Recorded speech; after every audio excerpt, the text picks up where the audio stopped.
Donc, mesdames et messieurs, chacun en vos titres et fonctions, c'est un réel plaisir de clôturer cette journée au nom du ministre de l'Agriculture et de l'Alimentation, Didier Guillaume. Je voudrais remercier les présidents, en premier lieu, du CNAOL et de l'INAO, Michel Lacoste et Jean-Louis Piton, d'avoir pris l'initiative d'organiser ce colloque en lien avec l'INRAE, VET AgroSup et le RMT Fromage des Terroirs. Le nombre de participants sur Paris et en région, d'horizons divers, souligne combien ce sujet du lait cru passionne. Car les fromages au lait cru, c'est à la fois la tradition, l'ancrage dans les territoires, le savoir-faire et l'excellence, la qualité gustative. Ces fromages, ce sont notre patrimoine, notre histoire, et finalement ce qui fait la singularité de la France. Plus de 10% des fromages sont au lait cru.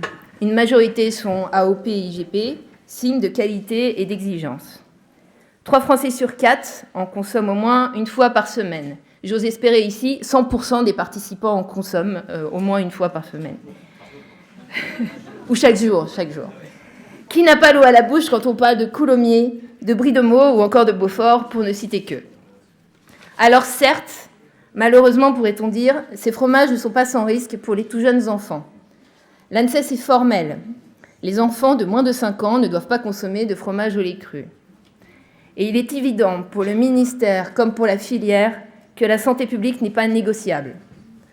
Ces enjeux de santé publique ont conduit la DGL en 2019 à rappeler aux consommateurs les risques pour les jeunes enfants de moins de 5 ans, les personnes âgées ou immunodéprimées.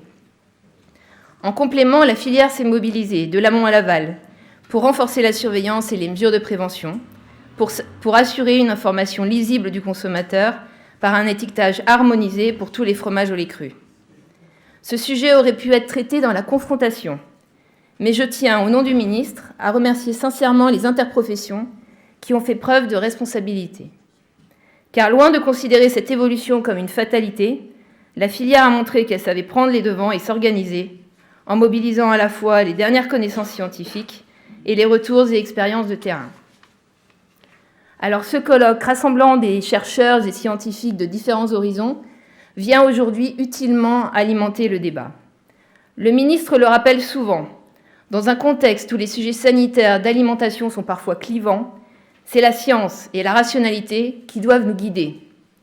C'est la science qui doit nous permettre d'appréhender au mieux la notion de risque, d'aider à la décision politique sur des sujets bien souvent complexes, en pesant au mieux les risques et les bénéfices. Car au-delà du sujet sanitaire, la diversité microbienne des fromages est une véritable richesse. C'est ce qui fait leur goût, arômes, typicités si divers, qui, d'après certaines études, pourraient avoir des bénéfices pour la santé. La recherche va nous permettre de relever ce défi de taille, celui d'assurer la sécurité sanitaire des fromages au lait cru, tout en préservant au maximum la richesse et la diversité microbienne. En parallèle, il faut pouvoir expliquer, communiquer. Je sais que la circulaire envoyée par la DGL en 2019 a, dans certains cas, été mal interprétée.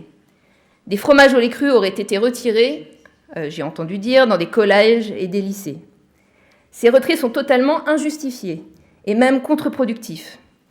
Car très clairement, on peut dans le même temps recommander aux jeunes enfants de moins de 5 ans de ne pas consommer de produits au lait cru et inciter le reste de la population à en consommer et sans modération. Ces produits au lait cru sont d'ailleurs concernés par l'une des dispositions phares de la loi Egalim. À compter du 1er janvier 2022, 50% des approvisionnements dans la restauration collective devra être issu de produits bio, durables et de qualité, et en premier lieu de produits sous signe de qualité. Le ministère a fait le choix, dès la rentrée scolaire 2019-2020, de cibler les 35 millions d'euros du programme européen lait et fruits à l'école pour accompagner cette mesure. Notre objectif et l'objectif du ministre est donc bien d'accompagner la montée en gamme en restauration scolaire, tout en favorisant la distribution de produits laitiers sous SIQO durant le déjeuner, y compris bien sûr les fromages au lait cru pour tous les enfants âgés de plus de 5 ans. En conclusion, je tiens vraiment à remercier l'ensemble des intervenants de cette journée d'avoir contribué à alimenter ce débat.